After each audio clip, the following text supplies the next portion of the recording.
Lectura del Santo Evangelio según San Mateo, capítulo 16, versículos del 13 al 23. En aquel tiempo, al llegar a la región de Cesarea de Filipo, Jesús preguntó a sus discípulos: ¿Quién dice la gente que es el Hijo del Hombre? Ellos contestaron: unos que Juan el Bautista, otros que Elías, otros que Jeremías o uno de los profetas. Él les preguntó: ¿y ustedes quién dicen que soy yo? Simón Pedro tomó la palabra y dijo: Tú eres el Mesías, el Hijo del Dios vivo. Jesús le respondió: Bienaventurado tú, Simón, hijo de Jonás, porque eso no te lo ha revelado ni la carne ni la sangre, sino mi Padre que está en los cielos. Ahora yo te digo, tú eres Pedro, y sobre esta roca edificaré mi iglesia, y el poder del infierno no la derrotará. Te daré las llaves del reino de los cielos. Lo que ates en la tierra quedará atado en los cielos, y lo que desates en la tierra quedará desatado en los cielos. Y les mandó a los discípulos que no dijesen a nadie que él era el Mesías. Desde entonces comenzó Jesús a manifestar a sus discípulos que tenía que ir a Jerusalén, a padecer allí mucho por parte de los ancianos, sumos sacerdotes y escribas, y que tenían que ser ejecutado y resucitar al tercer día. Pedro se lo llevó aparte y se puso a increparlo: Lejos de ti tal cosa, Señor, eso no puede pasarte. Jesús se volvió y dijo a Pedro: Ponte detrás de mí, Satanás, eres mi piedra de tropiezo, porque tú piensas como los hombres, no como Dios. Palabra del Señor. Gloria a ti, Señor Jesús. En el Evangelio de hoy, Jesús lanza dos preguntas trascendentales a los discípulos. ¿Quién dice la gente que es el Hijo del Hombre? ¿Y ustedes quién dicen que soy yo?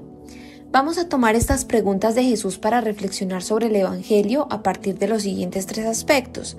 Primero, ¿quién dice la gente que es Jesús? Segundo, ¿quién es Jesús para mí? Y tercero, la dicha de reconocer a Jesús. Primero, ¿quién dice la gente que es Jesús? Dice el Evangelio que cuando llegó Jesús a la región de Cesarea de Filipo, hizo esta pregunta a sus discípulos: ¿quién dice la gente que es el Hijo del Hombre? Ellos le respondieron: unos dicen que eres Juan el Bautista, otros que Elías, otros que Jeremías o alguno de sus profetas. La respuesta de los apóstoles permite ver confusión entre lo que la gente decía de Jesús. Unos decían que era Juan el Bautista, otros que Elías, otros que Jeremías o algunos de los profetas. Y si siguieran preguntando a otras personas, para unos sería el hijo del carpintero, para otros un blasfema, para otros un maestro, para otros un pecador, y así podríamos seguir contando las opiniones de la gente de aquella época sobre Jesús. Para las personas de aquel momento podríamos considerar su diversidad de opiniones como algo normal, pues no tenían evidencia ni doctrina sobre quién era Jesús. Lo que es más difícil de comprender es que hoy día, a pesar de los evangelios, la fe transmitida por varias generaciones, la doctrina sólida de la Iglesia e incluso las evidencias de base científica, sigamos encontrando diversas interpretaciones de lo que es Jesús entre la gente. La diversidad de interpretaciones sobre la figura de Jesús en la actualidad se ve influida por diversos factores. Una de las causas principales es la falta de educación religiosa en las escuelas. Desafortunadamente, las políticas públicas vienen gradualmente desapareciendo del currículo la educación de la fe y los valores. Hoy, mientras escuchas este mensaje, están cerrando decenas de colegios católicos por nuevas políticas públicas que los hacen insostenibles. Todo esto se da en medio de una creciente tasa de suicidios y alarmante aumento de consumo de drogas entre los jóvenes.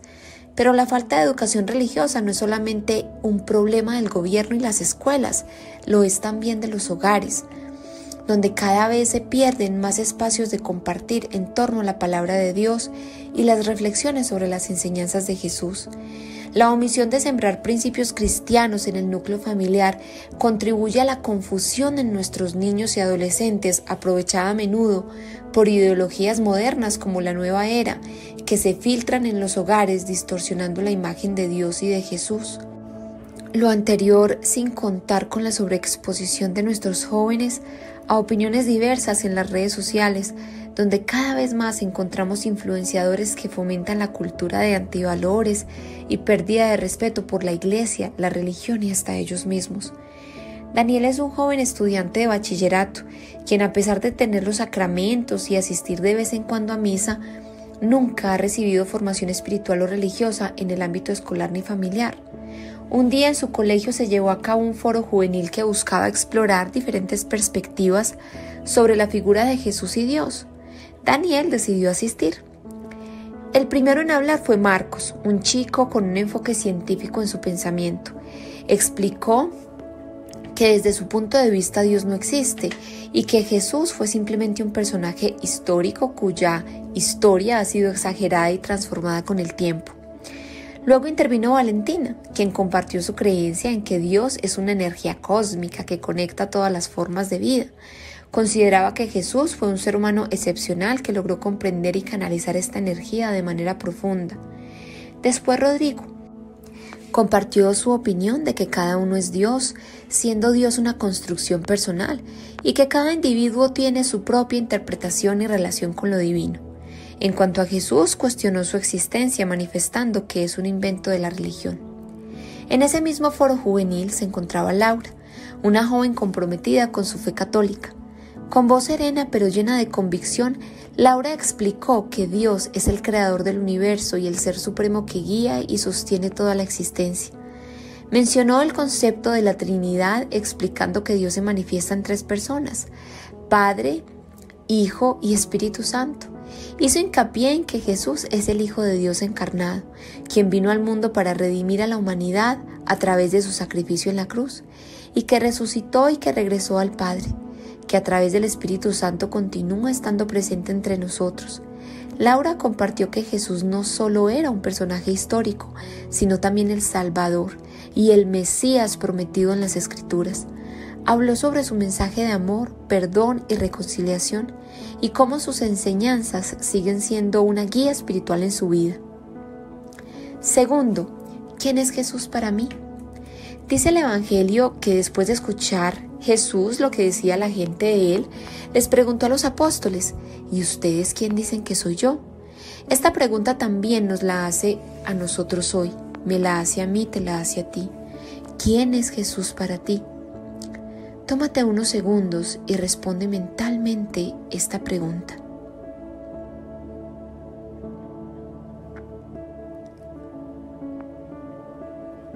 Pedro, uno de los apóstoles, tomó la palabra y dijo, «Tú eres el Mesías, el Hijo del Dios vivo». Aunque definir a Jesús en palabras es un reto en sí mismo, como católicos tenemos una declaración de fe que seguramente no solo la hemos escuchado, sino que también la hemos declarado e incluso memorizado. Esta declaración de fe es el credo, que significa creencia. Esta creencia no es un simple discurso que aprendemos de niños y recitamos en las misas, es nuestra profesión de fe, con la que recibimos la herencia apostólica transmitida a lo largo de los siglos y en la que a pesar de nuestras diferencias individuales, nos unimos como creyentes rechazando otras doctrinas o filosofías. En la Iglesia tenemos el credo apostólico, cuyo nombre se debe a que resume la esencia de lo que los apóstoles transmitieron al mundo, y el credo niceno, que detalla un poco más al primero, y ambos son aceptados universalmente como parte central de nuestra fe.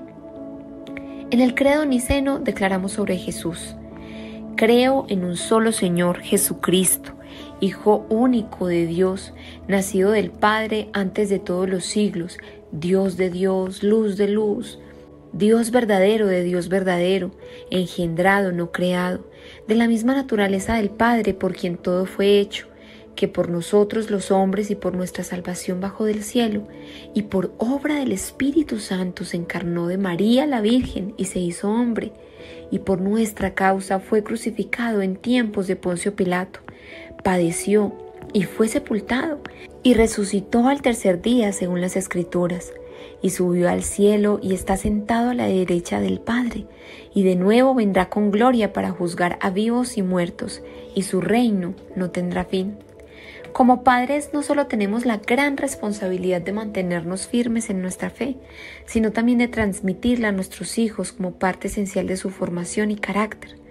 Nada puede proteger tanto a nuestros hijos como los principios, valores y la fortaleza espiritual que sembramos en ellos desde el hogar. Daniel, confundido pero a la vez motivado por las diferentes perspectivas expuestas en el foro sobre Dios y Jesús, decidió comenzar su propia búsqueda, iniciando desde la razón. Su corta pero significativa investigación le llevó a confirmar la existencia de Jesús en la historia de la humanidad, su naturaleza divina y su resurrección. El reconocimiento de Jesús como el Hijo de Dios le llevó a profundizar en el estudio de su palabra, encontrando en ella no solamente información sobre el mensaje de Jesús, sino una guía para su vida. Siguiendo los principios de esta guía en su vida, se encontró con la riqueza de la Iglesia Católica como la Iglesia universal fundada por Jesús.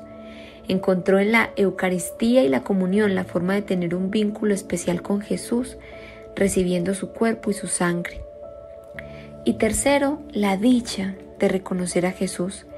Dice el Evangelio que después de responder Pedro, «Tú eres el Mesías, el Hijo del Dios vivo», Jesús le dijo, «Dichoso tú, Simón, hijo de Juan, porque esto no te lo ha revelado ningún hombre, sino mi Padre que está en los cielos». La fe es un don y una gracia dada por Dios, pero alimentada por nuestra búsqueda personal. ¿Y qué significa esto? Cuando decimos que la fe es un don y una gracia dada por Dios, significa que no debemos pensar que nuestra fe es fruto de nuestro mérito personal, conocimiento o inteligencia. La fe es una gracia que recibimos de Dios y que debemos reconocerle a Él.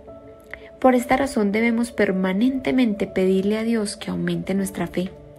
Sin embargo, nuestro Dios es un Dios que no atropella intentando llegar a quien no le busca. ¿Cómo podemos tener más fe si no le conocemos, si no leemos o escuchamos su palabra? O lo que es igual, si la leemos o escuchamos pero no tenemos la intención de dejarnos permear por ella y hacer cambios en nuestra vida.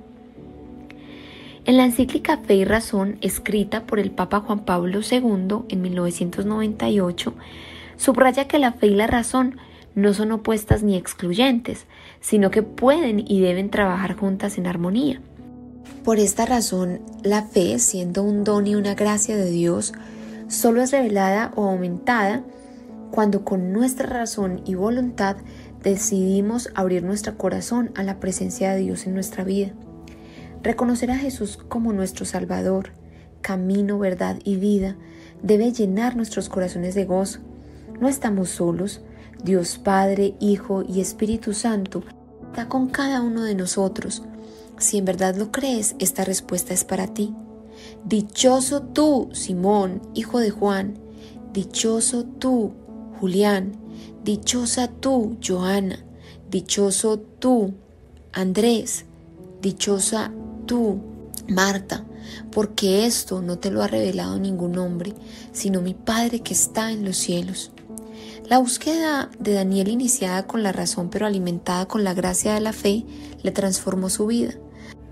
Atrás había quedado ese joven confundido y con vacíos existenciales. Daniel era ahora un joven lleno de alegría y con la certeza de vivir bajo la bendición de un Padre celestial. Su relación con la palabra de Dios se convirtió en una luz para su vida, observando cómo poco a poco su carácter se iba transformando, convirtiéndose en una persona más amorosa, humilde, bondadosa y con mayor fe. Fe que le permitía vivir con gratitud el presente, asumir con confianza los desafíos y tener esperanza en el futuro. Su vínculo con Jesús, a través de su palabra y la vida sacramental, le dio un gozo que nunca antes había experimentado y que ahora quería que muchas más personas lo pudieran experimentar. Dichoso tú, Daniel, porque esto no te lo ha revelado ningún hombre, sino mi Padre que está en los cielos. Oración. Hoy en nuestra oración vamos a ratificar nuestra profesión de fe, uniéndonos todos en una misma voz Y siendo conscientes de lo que decimos, nos comprometemos además a seguir enseñando esta declaración de nuestra fe a nuestros hijos y descendientes. Creo en un solo Dios, Padre Todopoderoso, Creador del cielo y de la tierra, de todo lo visible y lo invisible. Creo en un solo Señor, Jesucristo, Hijo único de Dios, nacido del Padre antes de todos los siglos, Dios de Dios, luz de luz, Dios verdadero de Dios verdadero, engendrado, no creado, de la misma naturaleza del Padre, por quien todo fue hecho, que por nosotros los hombres y por nuestra salvación bajó del cielo, y por obra del Espíritu Santo se encarnó de María, la Virgen, y se hizo hombre, y por nuestra causa fue crucificado en tiempos de Poncio Pilato, padeció y fue sepultado, y resucitó al tercer día, según las Escrituras, y subió al cielo, y está sentado a la derecha del Padre, y de nuevo vendrá con gloria para juzgar a vivos y muertos, y su reino no tendrá fin. Creo en el Espíritu Santo, Señor y dador de vida, que procede del Padre y del Hijo, que con el Padre y el Hijo recibe una misma adoración y gloria, y que habló por los profetas.